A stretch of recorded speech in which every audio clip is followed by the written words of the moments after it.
bringing metal to the masses. OnslaughtRadio.com.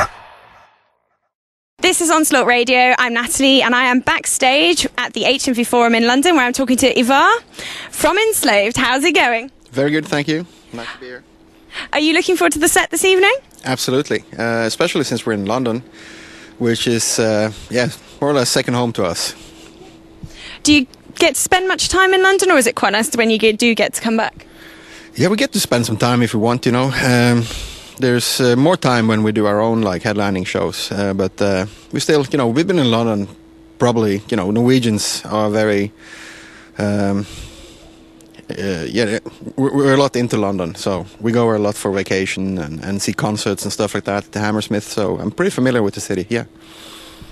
Now, Enslaved has had quite a few kind of changes of direction and changes of sound over the years. Are you kind of happy with where you've settled, or is there a potential change coming up again in the future? I feel that we're always moving in some direction, but I'm really happy with the direction we've taken.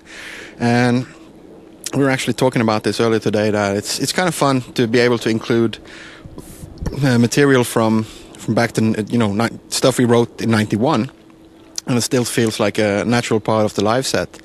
So I guess there is a red line, and we're really fortunate to be a band that can sort of take our entire career into consideration when we're setting up a set list. Some bands, I know, it must suck to feel that you have to leave parts of your career behind you or whatever, but not for us. Do you find that doing shows, technically, it's quite difficult because obviously the styles change so many times, or do you find that it's just very easy to change from sort of one style to another? No, that's what we like. It's entertaining. It's when you play full shows, 1.5 hours. It's really cool to go through all these things, from the more aggressive old stuff and do some of the psychedelic and mellow stuff, and then the new direction, which I don't know. Some people think it's even harder than the old stuff again. So. It's definitely entertaining.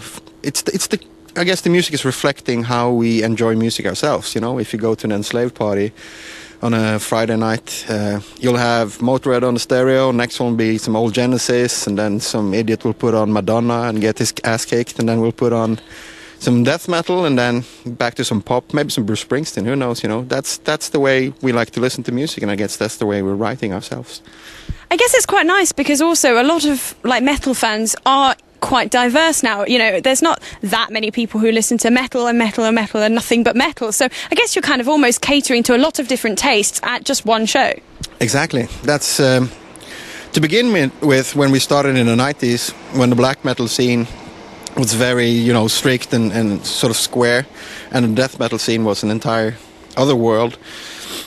It was maybe a bit of a disadvantage because people would expect a certain thing and want only that for an hour or two. But the metal crowd has really changed during the last 20 years, as you say. And not only are the metal people getting more diverse, but it seems also to be quite including, contrary to some popular belief.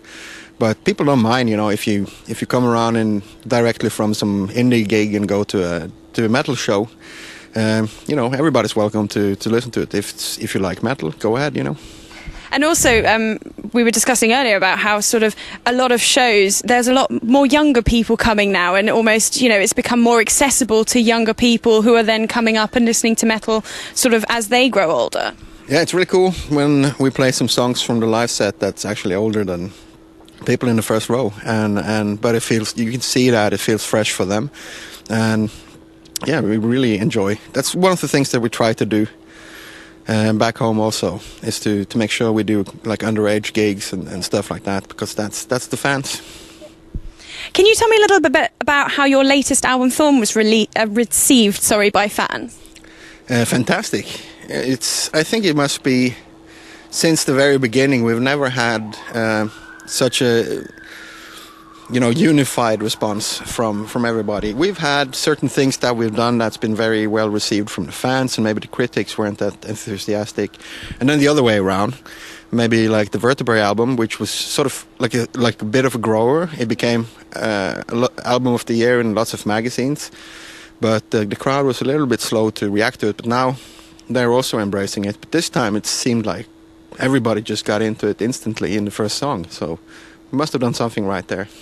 Do you have a favourite track off the album that you like performing live? Yeah, I would say now it's the song Giants that we're playing in this live setting. It's very appropriate, I think, for the bands we're playing with now. There's some death metal influences there, there's some doom. So it's sort of, it feels like a nod both to, our history, our old heroes, Mr. Tom G. Warrior in particular, and but also it's pointing ahead and showing Enslaved in the future. Awesome. And obviously you've got your show tonight and the show in Birmingham tomorrow. What are you guys doing after that? We're going home and then we're rehearsing a lot, as usual. We've been touring now, so now we're going to shift focus after this tour and start working on new stuff again before the festival summer. Awesome. Any chance of seeing you at any UK festivals this summer? I'm not sure. I don't think it's going to happen this summer in the UK because we're finishing a tour cycle. So I'm betting next year is going to be the big festival summer for the UK. Awesome. Well, thank you very much for talking to Onslaught Radio. Good luck for the gig this evening and tomorrow. Thanks for the interview.